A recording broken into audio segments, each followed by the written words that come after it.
So there's two really key things that you need to understand, and that's written and visual hooks. So that's something that stimulates you, that stops that finger. So scroll stopping. And the way that you do that is you present two things at the same time. So visual stimulus. So given we're talking on fitness, it may be something that really pops out in front of someone. So whenever you post on Instagram, it sends it out to 10% of your existing audience, and they are the first circle of validation. Once they validate that piece of content by liking, comment, saving, sharing, engaging with it, it sends it out to another layer, then another layer, and it goes on. So if you are making solely fitness content and you do a really good job at that, and it's going to the people that are interested in fitness content, the algorithm then goes, okay, they've engaged with it. How about I send it to some more people that are interested in fitness that don't follow you or are followers of followers, and so on and so on. And that's how you get a viral piece of content, is it keeps going to a larger and larger group of people.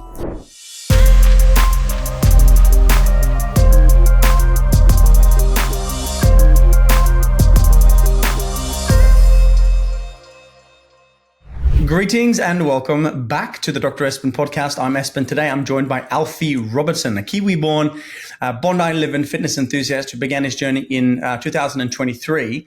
Now he's amassed a following of over 300,000 people on Instagram. Today we're going to talk about how to build an online community, specifically with in Alfie's case, specializing in fitness. So if you have any interest at all in building an online following, this is going to be an epic conversation. Coming to you live from Dubai and from Bondi, I want to say special welcome, Alfie. How are you, mate? Very well. Thank you so much for having me on. Oh, mate, it's a pleasure. I want to get straight into it. So you're born and raised in New Zealand, right? You come over to Australia. You're fit, you train, you take care of yourself, eat clean. And I've seen some of your stuff on Insta. You can just see that you've got, a really good handle on how to take care of yourself. So I want to ask the question, once a person has, found what they're passionate about, and they're good at it, or they're getting good at it, and then they want to begin to build a following online, what are some of the steps that one must do to begin and also to scale that to become successful? Yeah, I love it. I think out the gate, you nailed it. It's although I've been on social media a relatively short amount of time, started in September last year, so it's been just over a year now. The 10 years of training that went into that, started go to the gym when I was about 14, we played rugby, came over to Sydney to play rugby, and all that strength training and understanding the body, and exactly as you said, working out how to look after yourself. Then it was, when I jumped online, it was just how do I showcase that knowledge that I already have. I think what I see too, maybe a little bit too often, is people get really excited about the concept of sharing all of this knowledge, and they're sort of still building those foundational pillars while they're doing that.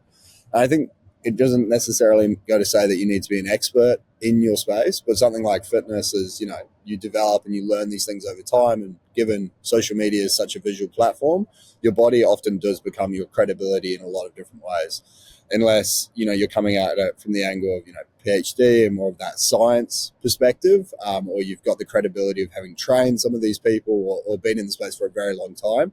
It normally falls back to how well are you looking after yourself and how well do you present yourself online. So I think step one, as you already nailed, is it's find something that you're truly passionate about and something that you would do for free. And I've always got this, how to find your niche, I guess is the way I call it. And the thing I really think about is that first step is, would you do this for free? And that's, you sort of got to answer that very truthfully to yourself. And if, money and there was no appeal and no fame or whatever other reason may be driving it, would you truly show up for the people that you're trying to help for free? So I think for me, posting online wasn't necessarily to try and build an online following or an online business. Actually started off posting for 75 Hard, Andy Frizzell's 75-day hard challenge.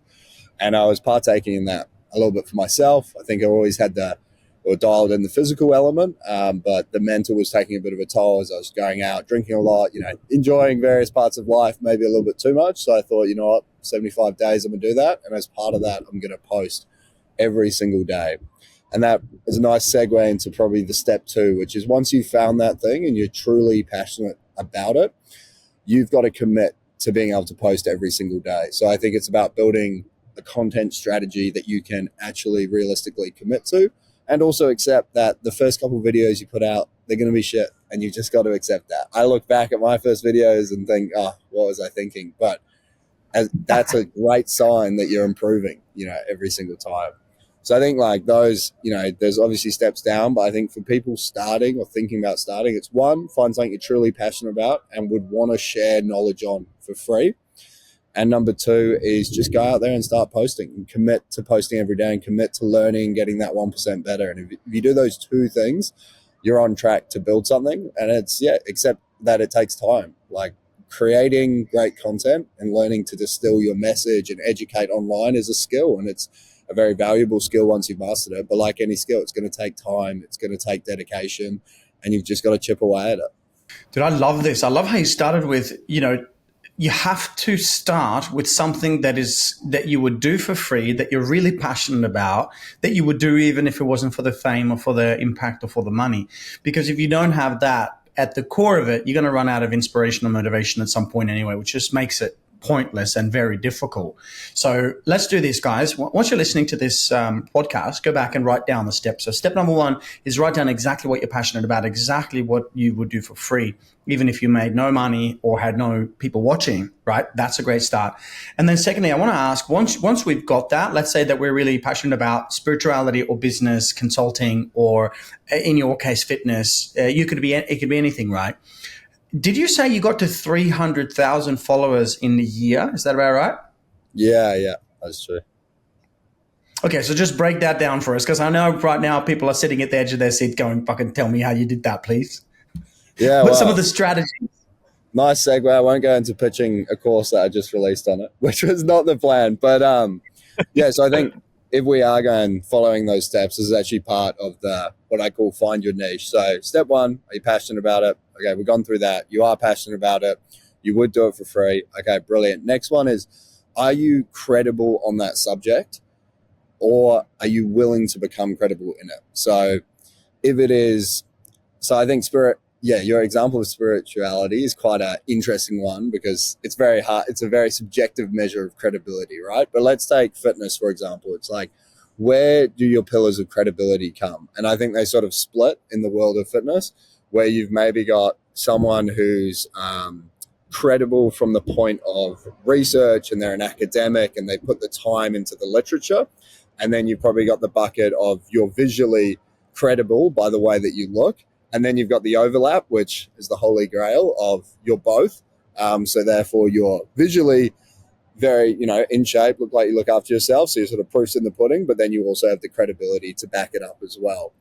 I think just understanding that as well is a really good frame of reference. And I think also being honest with yourself and accepting, look, if I'm not credible quite yet, what are the steps to get there? And that's sort of a slightly different journey, but I think one that's really worth having before you jump all in on content. Because once you are credible and you do have the self-belief that you're credible, you will speak from a much higher position of sort of credibility and authority on the topics, and you're not second guessing yourself, which is really important, because ultimately if you want to build a following, you want to be someone that's followed. And I think someone that's followed needs to have that voice of conviction, and they need to believe, everything that they say. There's a lot of stuff out there.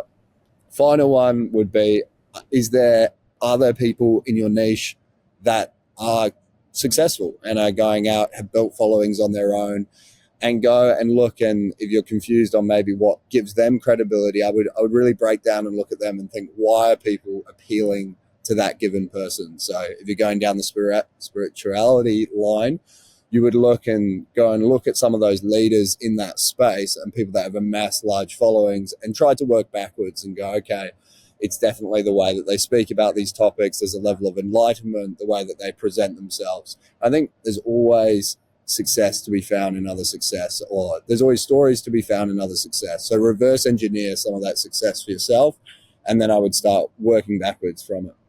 Okay, this makes sense. Now, the question that pops up in my head is okay, great. So I love it. I'm good at it. I would do it if I didn't get paid for it. And then, for example, like today, I'm here in Dubai. I went to the gym and I'm just a rookie, right? That's why I hire like amazing people on my team that's like super good at these things, because I'm just putting up my phone and it's just sitting there and I'm just pressing record and I'm just hitting the bag and jumping into the splits and, doing my, my exercise in the gym, whatever.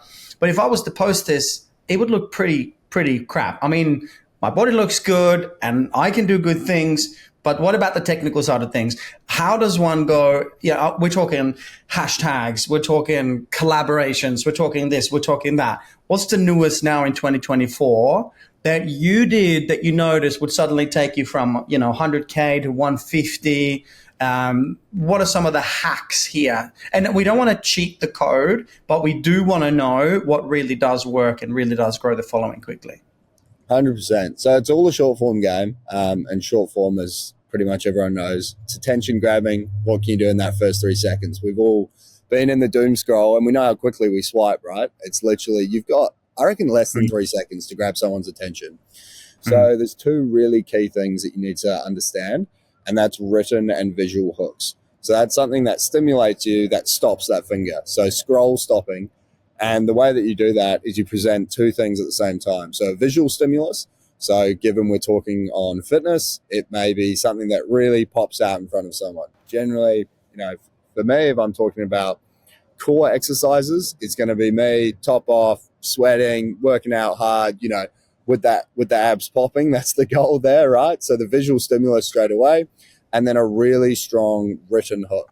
And the written hook really can vary. There's loads of different types. You personification is a good one to get your head around. So that's where you put the audience into there. So when they read it, it goes, you stop doing this, or POV, you take control of your life. So you personify the audience to make them feel like they're reading it in first person.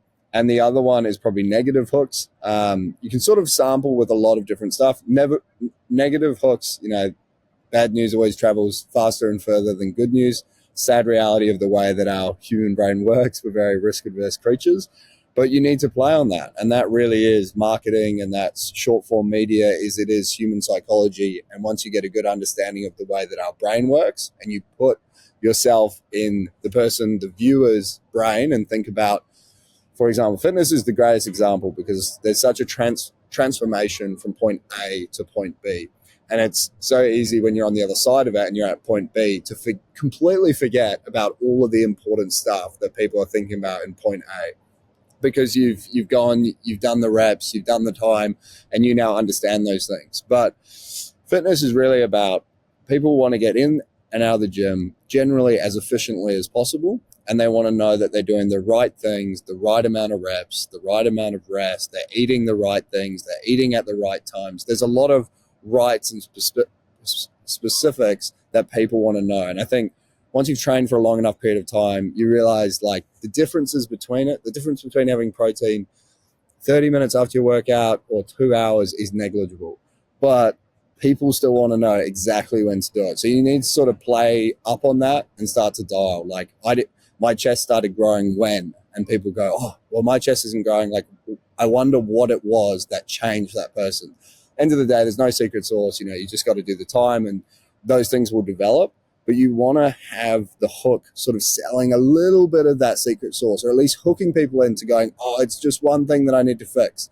And then, educate them and deliver them reasonable content. You never want to sell them something that's not true, but it's about playing on that human psychology to want to know the exact answer, to have that certainty. Oh, I love this. Now, this is ridiculous value, bro. Thank you so much. And this makes sense though, because it's like the scroll stopper you mentioned. What is it that you can post that's going to get people to stop scrolling and go, I got to click on that? I just watched the other day with something like, stop doing this and you'll be, and I'm like, fuck off. I've got to click this thing. I don't want to click it, but I've got to click it because my brain wants to know what I need to stop doing, right? And it was just ridiculous. It was just something like, stop doing la, la, la, la, la. And it was like something that I already knew, but it got me. So I love this. So it's the showstopper. It's the hook. And you said visual and written hooks. Yeah? Okay. So the sandwich of them together is really important.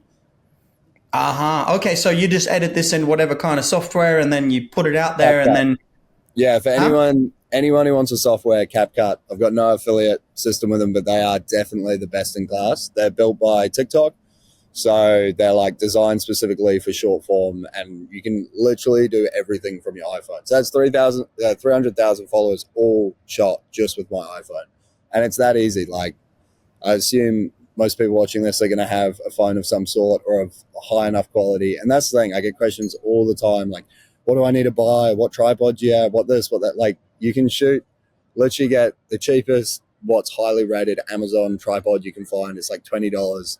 Your iPhone that you already have, you don't need to upgrade to the 16 or the 15 or whatever's out next. Like, just use the iPhone you have.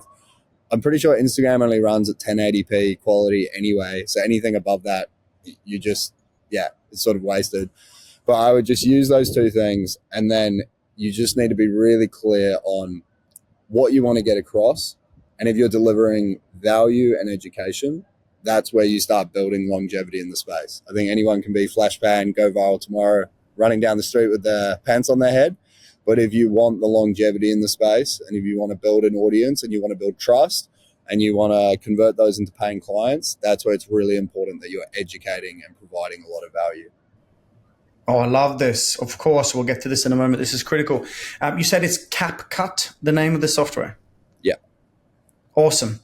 Okay, so we've done the videos, we've got the content, we've got the visual hook, and we've got the text hook. So it's two things going, I need to click, I need to look at this, right? We've done the editing in CapCut, whatever, and then we post this thing. Now, is it really important with hashtags? Is it really important with collabs? I know the short form and reels and things like this. Tell us a little bit about some of the online strategies once we've kind of got some content that looks half decent and we have great value in the content and we're in it for the long run. 100%. So I think greatest thing to understand and to start thinking about is, so the algorithm is based on, it's a behavioral platform, right? Instagram, all these short form, pretty much any social media is a behavioral platform. And the algorithm, that's the machine learning system that dictates what content should go in front of what people or which people. That is a behavioral based platform. So it's based purely on human behavior and the way that we interact with it. Once you start understanding that the algorithm's designed to serve the right content to the right people, it should change the way that you think and design your content. So this comes even stepping back when we think about a content strategy. If you're trying to build a fitness account and you want to put your content in front of people that are interested in fitness, don't suddenly shoot a video of you shooting guns or another video of you playing the piano and then a video of you with your kids. Although there's an argument to be made that gives you personality and a more all-rounded profile, the reality is there's smaller and smaller overlaps between people that want to get fit and people that care about guns, and people that want to get fit and people that care about the piano. And the smaller those overlaps are, the less your content's going to resonate. So whenever you post on Instagram, it sends it out to 10% of your existing audience, and they are the first circle of validation. Once they validate that piece of content by liking, comment, saving, sharing, engaging with it, it sends it out to another layer, then another layer, and it goes on. So if you are making solely fitness content and you do a really good job at that, and it's going to the people that are interested in fitness content, the algorithm then goes, okay, they've engaged with that. How about I send it to some more people that are interested in fitness that don't follow you or are followers of followers, and so on and so on. And that's how you get a viral piece of content, is it keeps going to a larger and larger group of people. So I think that's first really important pillar is remain consistent, and consistency on the same type of content going to the same type of audience. Because if you jump around, it just confuses the algorithm, because it will send it out, you playing the piano, to your fitness loving audience. They won't engage with that. And the algorithm's going, that's weird, because yesterday they engaged with a piece of content. Because the algorithm doesn't know that it's about fitness. You don't have a way of telling it quite yet. Next piece is the parts that you can tell, which are things like hashtags. That's what guides the algorithm. So that's saying this is sort of the general gist of what the content's about. That's your chance to really nail down what it's all about. There's a couple great generators of those as well. There's it's just, if you search hashtag generator, comes up, it's got like a green little logo. You can just copy all of the top relevant hashtags for your given niche. It's like a Google search. You put in like fitness and it just generates them. Copy, paste. Hashtags don't really matter until you go viral. It's one of those things, it's like chicken soup. If you're sick, yes, drink chicken soup. Does it work? I don't know, but why wouldn't you do it? Hashtags, I think, are sort of like that. They don't really matter until you are getting ranked on the For You page, but they're not going to get you to the For You page. The getting to the For You page, which is your Explore page, is that first layers of validation that comes from one, making great content, and two, creating content that resonates with your initial audience. Last one, in terms of I would say posting times is quite important. Make sure you're posting at a time when your audience are most active. You can see that in the dashboard. Just go into your followers, scroll down to the bottom. It gives you a little time for each day of when they're most active. Normally 7 to 9 p.m. in most local time zones. So those would be the three things. Consistency, hashtags, just auto-generate them, have them there. They're not going to change the world, but they are worth having on. Lastly is the posting times, and the other ones, make the most of your description. So your caption is super important. A bit like your written hook, this is your chance to educate your audience. Make sure you put and make the most of it. I think it's 2,600 characters long. I see creators all the time never utilize it. They just put like, I don't know, it's like they spend all this time like building this great piece of content, and then they get to the caption and like, oh, I just can't be bothered to write that. It's like, write something in there, make it valuable, because the people that do read that are clearly like loyal and advocates of what you do. And that will just help you down the line. I think there's a great opportunity to educate in those captions. Cool. So you got the title and then you got the captions underneath. That's what you're referring to, actually writing something in the second part? Yeah. So on Instagram, it's just like one big block that you've got. That's where you put in your hashtags and all of those things. But normally people just sort of, I don't know, they do like a wish-wash one-liner caption. But I would say if you're trying to educate people and you're trying to get across something valuable, use those 2,600 characters and put something meaningful in there and teach them something. It's a great opportunity. Almost treat it like a visual Twitter post. Okay, I got it. So you mentioned this generator thing. Do we just go to Instagram and type in hashtag generator and then it'll spit out specifically the hashtags that we want to copy and paste? Is that what you mean? No, so just Google search. Just make sure hashtag generator, just those two words into Google, and then scroll down until you find a green one. I'll link it so that you can link it in the podcast. So then you've got the right one. So once we've got that in Google, do we just use that into Instagram, or how does it work? Yeah, correct. So there's just a copy button, and it copies the maximum number of hashtags you can have on a post. I think it's about 30. And then when you're going into the description, add all of your value. And then at the very bottom of it, just click paste and it will add them down the bottom. Yeah, so we didn't need to then choose what kind of hashtags for the specific niche first? Yeah, so I think just take whatever video you've created, and if it's, you can put like blanket, I don't know, fitness, and just go for like generic ones. Or if you want to go more specific, for example, if it's running content, you could go running hashtags, and in there it will generate you the running hashtags. Thanks, dude. I love the detail here. And also, I think this is really important, what you mentioned before in terms of the niche. You know, I actually will be the first to admit that, you know, I have 140, 50 or something on Insta now, and 1,000 that is. And then I'm kind of like, I'll post something of me shooting, and I'll post something of me with my kid, and I'll post something of this or that. It totally makes sense what you said. If you have a following that's, after fitness or after business or after money or whatever, that's what they're chasing, really niche it down. So for those watching here, you know, I'll take a leaf out of that book firstly, but secondly, also for those watching, I think this is really important.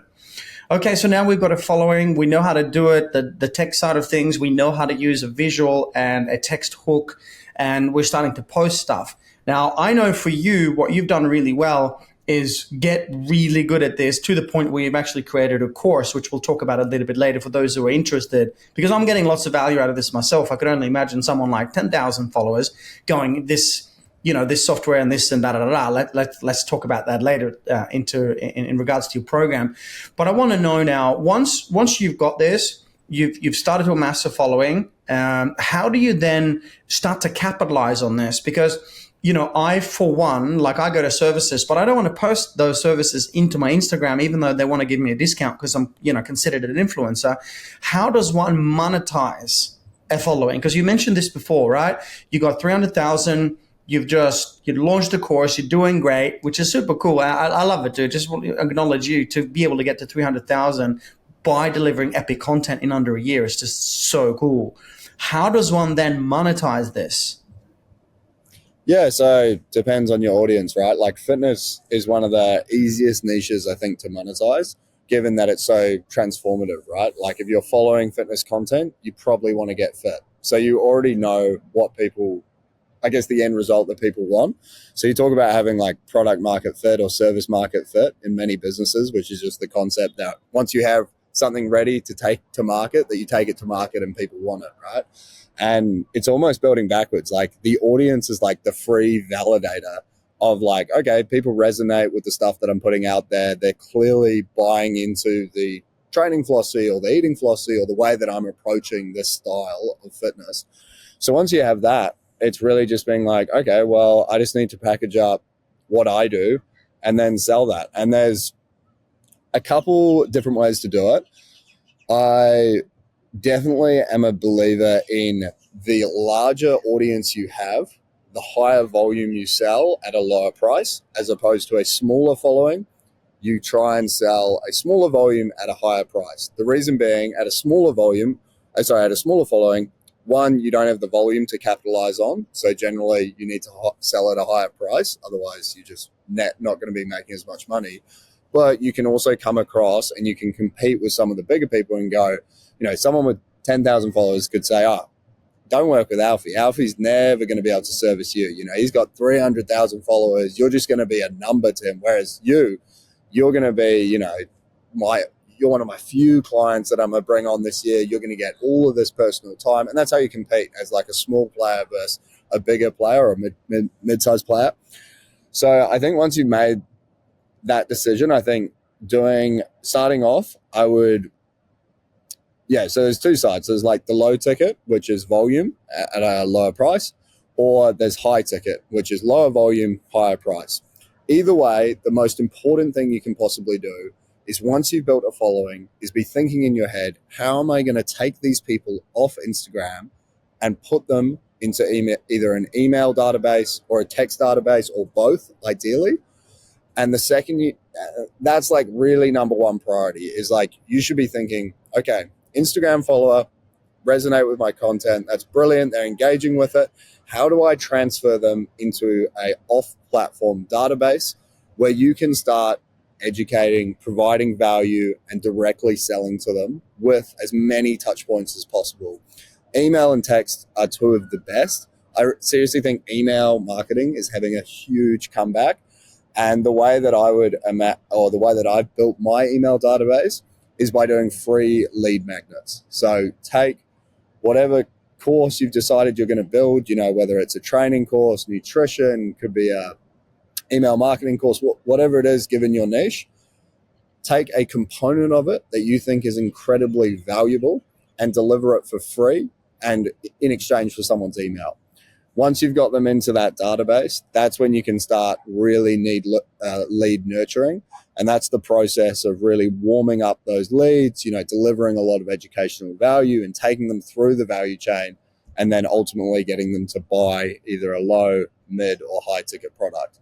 The higher ticket you go, as in the higher price you're charging for it, the more nurturing that's required, and you probably need to be booking in a call at a given price point. If you go low ticket, which is where the majority of my revenue comes through, it's a more hands-off approach. So I've just got, sign up for the course, you do it yourself, you don't get any time from me. I build it once, sell it 1,000 times. So it's a very scalable model, but obviously it's lower ticket, so it requires a lot of volume to go through that, and it requires fresh volume. A good way to get rolling monthly recurring revenue would be doing something like a 30-day challenge. So 30-day challenges are great because you plug people in, you get them all to join the same time, and it rolls every month. So that's a great way to get repeating customers, but also fresh faces in. You can drive some urgency as it creeps up to the start of each month. Love that you brought this up, because it's literally my next question, bro. And before I get into it, I want to acknowledge you as well. It's really cool to have a conversation with someone that is super fit, super healthy, inspiring people to be fit and healthy, that has a massive following, but then also has knowledge in the business space. Okay, this is really cool. So I hope you guys are tuning into this, because what Alfie's doing is he's talking about high ticket, low ticket, understanding market, positioning in the marketplace, understanding when you position in the marketplace, how to do it. He mentioned high ticket versus low ticket versus subscription versus challenges, which is brilliant. So go back and listen to this again, pause it, take notes, and then write out what you think is going to serve you best as a individual listener or viewer of this. Okay, so let's get into this. Challenges. I love this, right? when you launch a challenge, you mentioned the 30-day challenge, right? So let's say we jump in, we say, okay, so hey guys, Alfie here, we're going to do a fitness challenge. It's for the next 30 days. Hey guys, Dr. Espen here, we're going to do a personal development challenge, a breathwork challenge, business challenge, whatever it is, and it goes for 30 days. How do you then set that up? Obviously, firstly, you got to write out your content, do all these things, but I want to know, I think this is such a brilliant idea. People love challenges, right? Because it's got a start date and it's got an end date. You can measure at the front and measure at the back of it. But how do you run challenges, and what do you recommend for our listeners and viewers? Yeah, so I can recommend for, I guess, people doing fitness. So I actually, when I first launched my products, I did everything on Notion. And the more I've been exploring the space, the more I think it's about, and I think this is like a really good testament to business as well. Sales and marketing trumps everything. The delivery of the product is super important, and you need to have like a bare minimum product that you're delivering. It needs to be functional. But I think I see it all the time. People get so caught up in the details of the delivery and the product, and they spend so long on the logo and the typography and the small little details that honestly no one cares about. It's like the better designer you become, the less money you make, because you're spending less time doing sales and marketing. And I think that really speaks volumes to the way I run and scale challenges. I built initially in Notion, where I just built essentially like tables. It was essentially like an Excel file. And then I put everyone in a WhatsApp chat.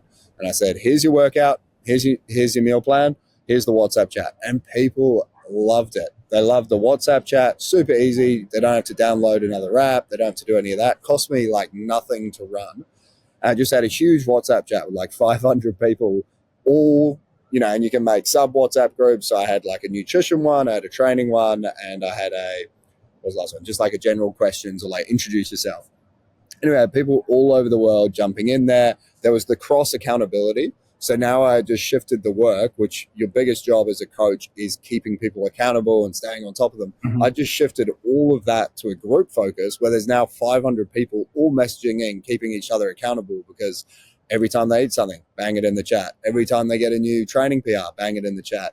And by the end of the 30 days, I had about 500 epic transformations and testimonials because everyone felt such a part of that group. And also I can then direct sell back into it. I could upsell if I want to go to my high ticket. I could resell if I put them back on the 30-day challenge. If I have any affiliates, like I work with Whoop, could plug them in there. It's such an easy channel to start marketing into. So I'd say for anyone who's like starting out and considering and don't know where to get started, think about what's the minimal viable product you could take to market tomorrow that you're confident someone would at least enjoy. They'd give a 6 or 7 out of 10 experience, and then focus the rest of your time marketing and building it. Because once those people are in there, they will give you the direct feedback loop that will tell you how to get it to a 10 or 11 out of 10. But until you do that, you're just building off assumptions. So you might as well build something that's the base model, market, sell it, get people in there, and then use that feedback to build whatever product you use moving on. I now use different platforms now, and I'm on Everfit, which is like a coaching training app. And that has all the flash stuff like the calorie counting and the syncing with MyFitnessPal and stuff. But I didn't need that to start. And I just think it's a huge mistake that people go out there and they spend so much time on the product and they don't spend any time on the sales and marketing. Oh, man, I couldn't agree more. That's the thing. You should really, if and when you have an established brand, you develop the sales and marketing first, and then you deploy, and then you know, in many ways you can build a program after, if and when you have an established brand. I love this. Okay, so let's say we do that. We launch the challenge. Does it start every 30 days and it just people can join at any time and then they jump in, or does it they join on a specific date? You have a WhatsApp group for that group, and then do you then also, because one of the things that I've realized as well, like I've got a lot of people in my groups and there's thousands of comments every day. Someone would say, well, I don't have time to reply to all those. Have you found a way for them to engage themselves or inspire and support each other? Yeah, so in terms of starting, I love like FOMO strategy, fear of missing out. So I'll run at the start of each month, I start, and I really ramp it up I'd say about 7 days out. So about a week out from start, and then I sell through about 5 days after. And in that like final little period, I'm getting like 60, 70% of the people jumping on that. And you're really driving, once everyone gets access to the chats on the first of the month, it's stories on the Instagram. Oh, everyone's in here. It's all going here. Come join us. Last chance to join us. Got the countdowns ticking down, and that really plays. And people are, oh, all right, I'll do it. Because a lot of these purchases, particularly, the challenges I'm running are like $50. It's like they're purchases that are made on like, intuition or like in the moment. So like when you have it and you're selling it right on the dot, that's when you want to be converting the most amount of people. It's pretty hard to sell like 20, 30 days out because it's so far in the future, people aren't necessarily going to buy now.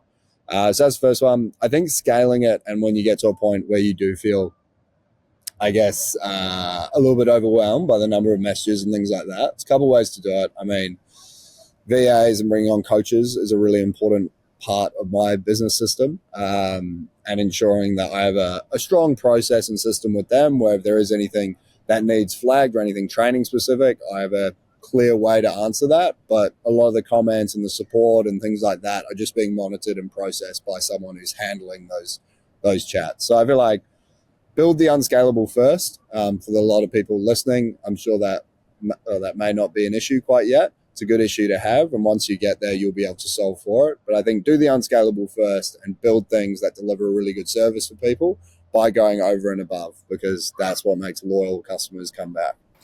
This is so good. And this is really important because I made that mistake about 10 years ago. I thought, okay, I'm going to build something that's scalable and it's automated, and you put a bot in there and the bot replies, and it's just like, hang on, this is a bot. I'm not interested in chatting with the bot. I want to talk with Alfie. Do you know what I mean? I want to talk with Dr. Espen. So I think this is really critical. Before you think about scaling and automating, make sure that you create a small, and if you're already big, a bigger, product package and service, so to the point where people go, that was unreal. I freaking loved it. I want to go back. It's not just, you're not selling time, but you're selling results and the experience. I think this is so important because you want those, 100 people that did your challenge to say, yep, I absolutely would recommend it. And yep, I absolutely would refer my mum and my sister and my brother or whatever. And I had great results and I loved it. So very, very important point. Alfie, let's say now we've got the community, we're launching the challenges, we're over delivering and giving lots of value. What do you see comes next? What's on your radar now for the future? What are some of the things that you're working towards? Yeah, so big ones for me, I think probably from this conversation you can tell, I think I've played for a good amount of time and happy to play it. The topless rip guy running around, which has been fun, and I've enjoyed it, and that's been a really interesting experience, building an audience. And that is very true to who I am. I do run around and enjoy a very good life over here, training a lot. And look great doing it too, might I add. But I think a big piece for me, my background's finance and marketing. I built a company in Singapore with a good friend and exited that in Christmas, which was around the time where I went all in on this content creation journey. And a big part of that was sort of being like, okay, well, I don't know what my next venture is going to be, but I know if I build an audience, I've got a lot of choice. So I was building an audience. The programs wasn't always a plan. It was just basically was getting so many questions on training things and things like that. So I was like, you know what, I'm ending up end of Christmas. I need something to keep ticking over. So why not put on some programs? So build a Shopify store, put up the programs pretty much in 3 days. And then those pretty much same programs, because they're the one that I've been doing for a long time, I've kept selling through, and that's like a nice, just almost passive income now. The focus has been scaling up challenges and getting that to the point. I think those can become almost unlimitedly scalable. And I think it's really important. Initially, I was running a just fixed cost one-off price, and now looking at more MRR models. So that's monthly recurring revenue. And I think that's really important for like the longevity is sort of once you have people in, and if you're delivering a good service, you can drive your LTV, so your lifetime value of a customer, significantly more once you've got those, those card details in and they're staying with you along that journey. And I think that's really important to be not necessarily. I've changed my opinion on this relatively recently, where I was on the fence about building something that has a reoccurring charging model. The reason why, I just think we have so much subscriptions for everything now, like Netflix, phone bill, your internet, and there's just people are so adverse to giving card details if they know it's going to be if it's going to be charged monthly. But I think where my opinions change is that if you deliver a really good service, it's a great opportunity to drive that lifetime value of a customer. Maybe not necessarily on getting them in on a reoccurring and them sticking on for 8 months. But the second you add reoccurring, you can then offer a year. So I could do a year worth of challenges for 60% off. So it's a great way to like increase your basket size and get people to basically upsell because they look at the price difference and go, wow, that's such amazing value for what it is. So I think it's just a clever like pricing strategy to use. So that's been a big piece is like moving to MRR and then just scaling and like building out a team, hiring people.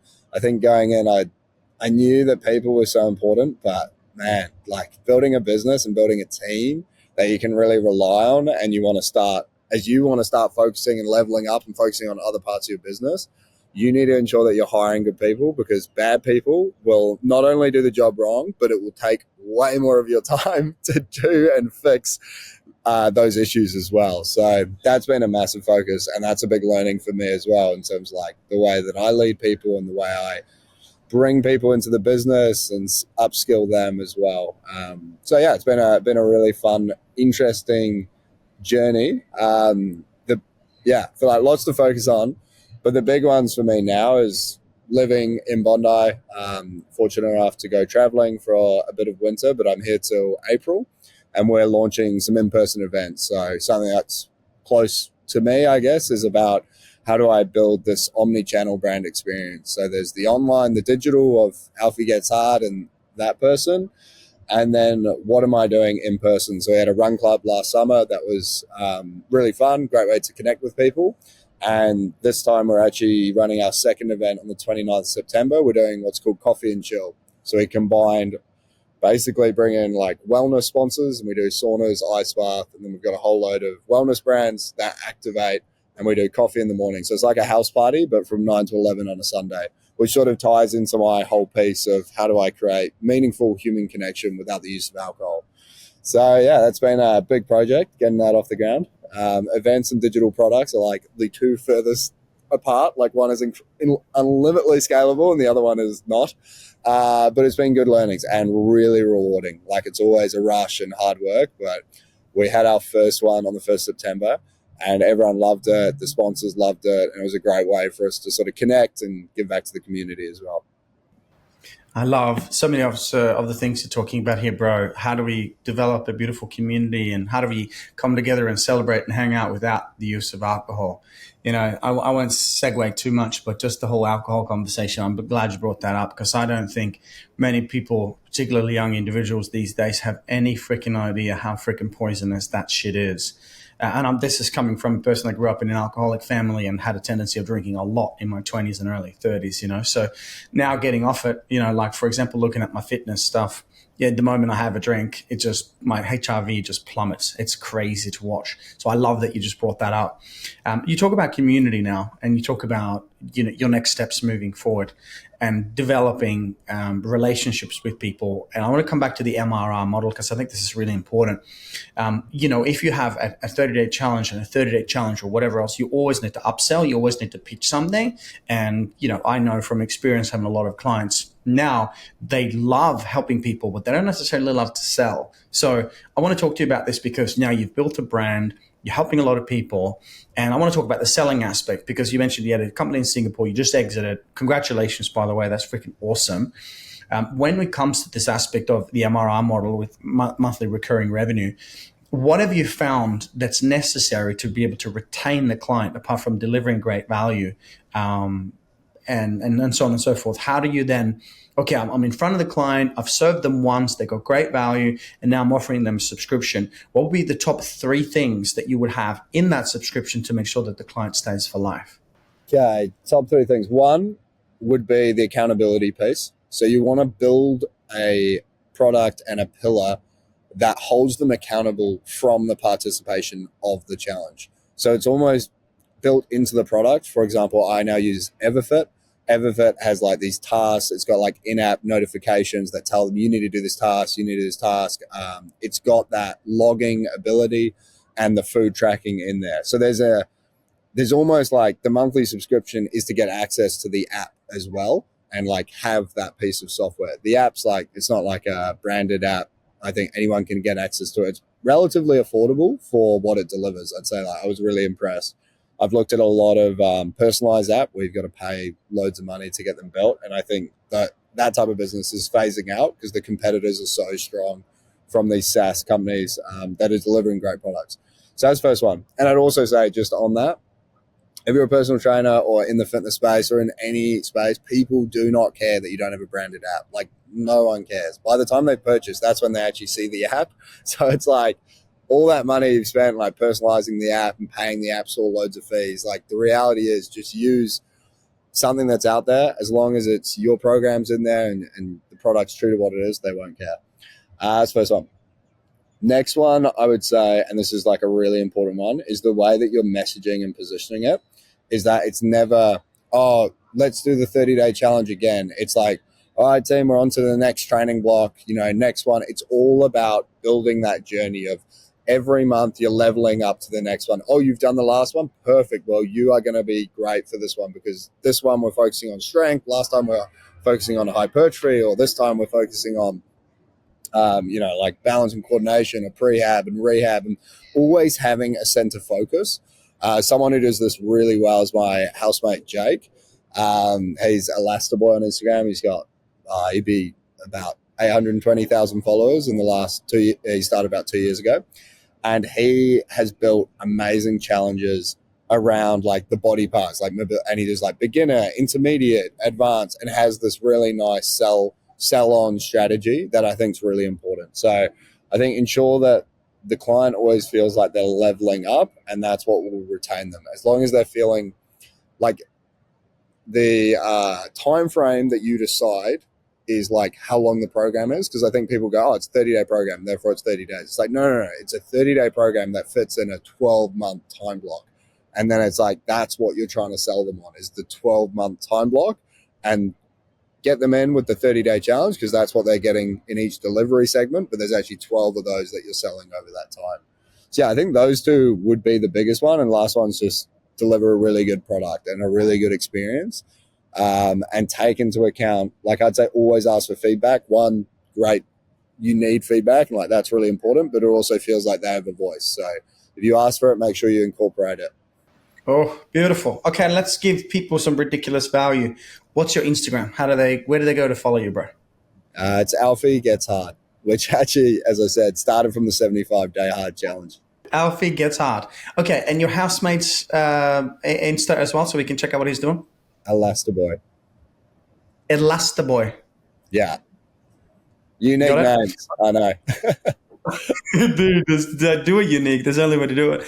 Okay, now I, for one, have got great value from today. So before we wrap up, I want listeners and viewers to really tune in.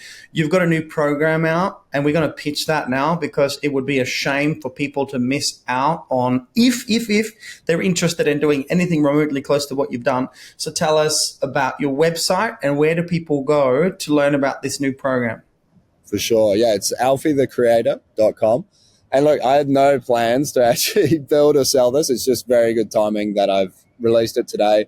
The program's super cheap. It's $97, and it's like an hour and a half of really condensed modules, stepping you through all the way from ideation, planning, filming, editing to converting. It's got stuff like call to actions, how to use CapCut. I've done like a full crash course in there. It's like 5-10 minutes long, and it takes you through probably the 4 important things you need to know on CapCut that will help you create viral content with an iPhone. It's got things like filming, like how to film on an iPhone, the settings you should have on.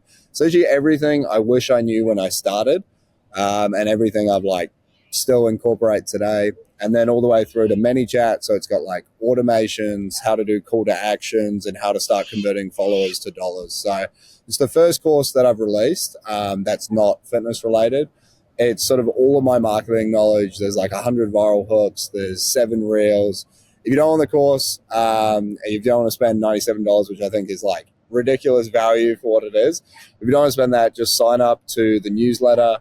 You can just DM me growth and I'll send you some access to it. I do weekly content and basically weekly content airdrops. So that's where I summarize, exciting things I've seen in the space. Plus I give you some templates that you can use. So if you literally have no ideas that you can think of, you can't think of any written hooks, I will give you exactly the hooks that are using right now and you can slap them and see if they work. You know what I really love? Today I think we're living in an age where value-based marketing is really more important than any other time.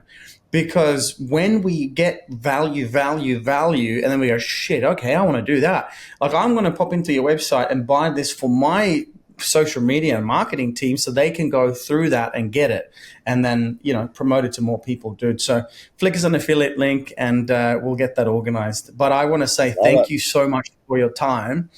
You've delivered ridiculous value today. And I've got one last question for you straight off the cuff, bro. You ready? I'm ready. All right. So I want you to imagine now, Alfie, that you are on the world stage. Every sentient being alive is there watching, listening, fully present and tuning into what you have to say. Take a breath, take your time and do share. What is your message to the world right now? Don't take criticism from people you wouldn't take advice from. Let's go. I was ready. Boom. Dude, you're a legend, mate. Absolutely loved having you on the podcast today. Alfie, delivering lots and lots of value. Again, just remind us the link to your website, bro. AlfieTheCreator.com, or if you want fitness programs, it's just AlfieRobertson.com. Excellent. Until we connect again, bro. God bless you, mate. Appreciate it. Great to connect, man. Absolutely.